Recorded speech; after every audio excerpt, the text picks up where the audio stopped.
अम्बेडकर साहब पढ़ रहे थे तो पूछा वादार्शी कि बाबा साहब अम्बेडकर साहब जो भारत के प्रधानमंत्री नेहरू जी हैं वो सोए हुए आप जागे हुए हैं, वो जागा हुआ है और मेरा जो समाज है आज सोया हुआ है।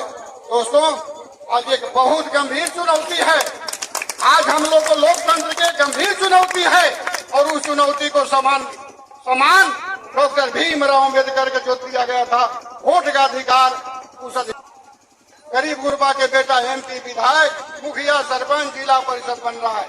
दोस्तों, डॉक्टर भीमराव अम्बेडकर ने 2 वोट का अधिकार मांगने का काम किया था, एक वोट सुरक्षित और एक जनरल पर, लेकिन गांधी जी ने विरोध किया।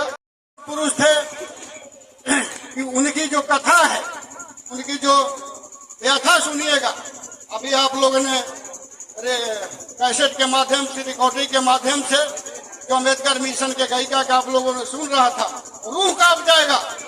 और आज जो परिस्थिति है, आज जिस ऊंचाई पर जाना चाहिए था उस ऊंचाई तक हम लोग नहीं गए हैं, जबकि आजादी के 76 वर्ष हो चुका है। दोस्तों, डॉक्टर भीमराव अम्बेडकर ने कहा था कि संविधान एक दर्पण है और जिस व्यक्ति के हाथ में, गलत व्यक्ति के हाथ में अगर संविधान जाएगा तो निश्चित आने वाले 85% मूल निवासियों को खतरा मंडराएगा। इन्हीं चंद शब्दों के साथ अपनी वाणी को विराम देते हैं।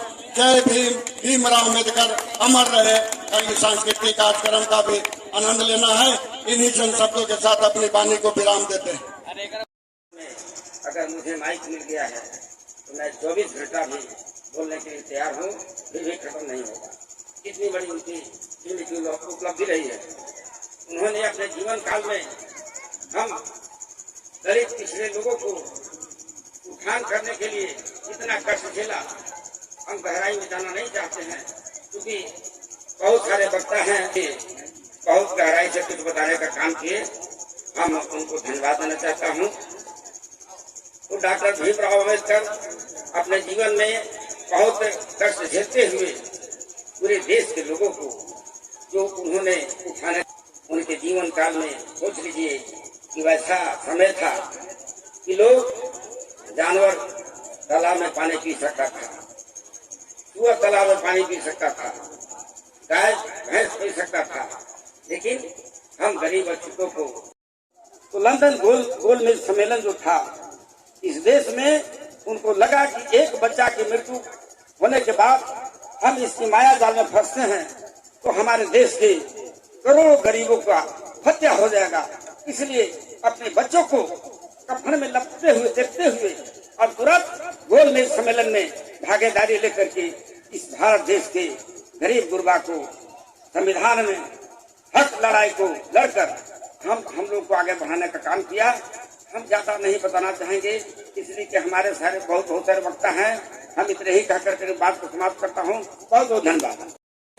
दो धुरंधर कलाकार यहाँ उपस्थित हैं।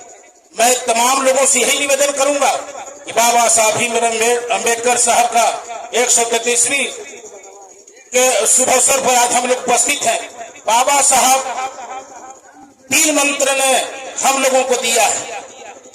फर्स्ट मंत्र है संगठित हो, इसके बाद संघर्ष करो। इसलिए साथियों, मैं आप लोगों के बीच में रोड़ा नहीं बनना चाहता हूं।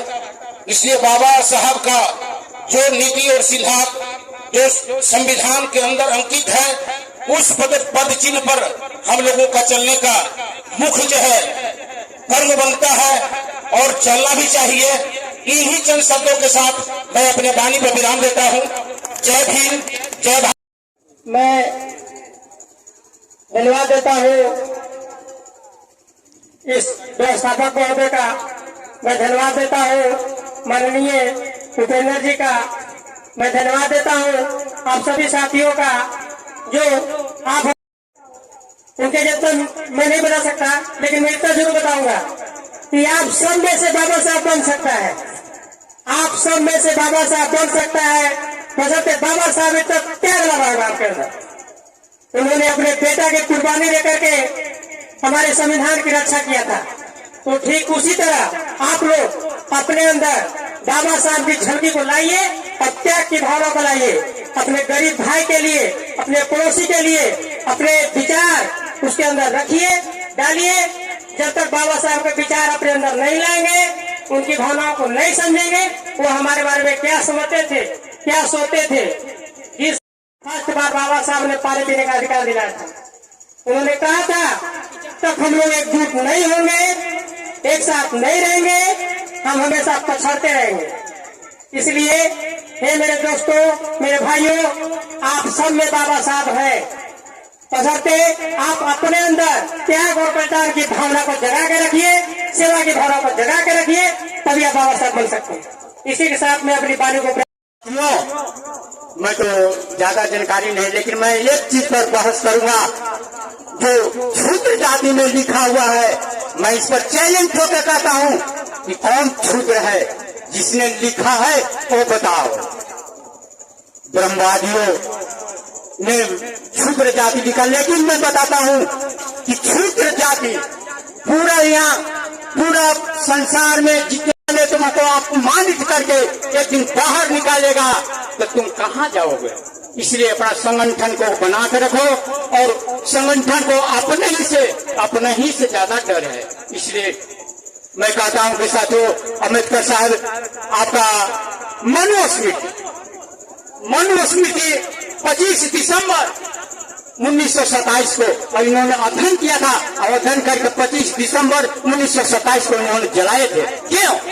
उसमें विस्मताओं यानी ब्राह्मणों को ही ज्यादा उसे अभी दिया गया है और बाकी लोगों को नहीं दिया गया है। उन्होंने लिखा है कि आपका उत्तर प्रदेश में बताते हैं कि वहाँ पर दलितों का 150 करोड़ और 200 करोड़ पिछड़ी जाति का है। अगर ये दोनों मिल गया तो किसी माइकल लाल की ताकत नहीं लिया है कि हरा सकता है, लेकिन पिछड़ी जाति भी अपने आप को टांगा मारने हमारे साथ नहीं देते हैं। मैं तो आह्वान करूंगा उन लोगों को भी कि पिछड़ी जाति भी हम लोग मिल के एक लड़ाई लड़े, हमारा राज आ जाएगा।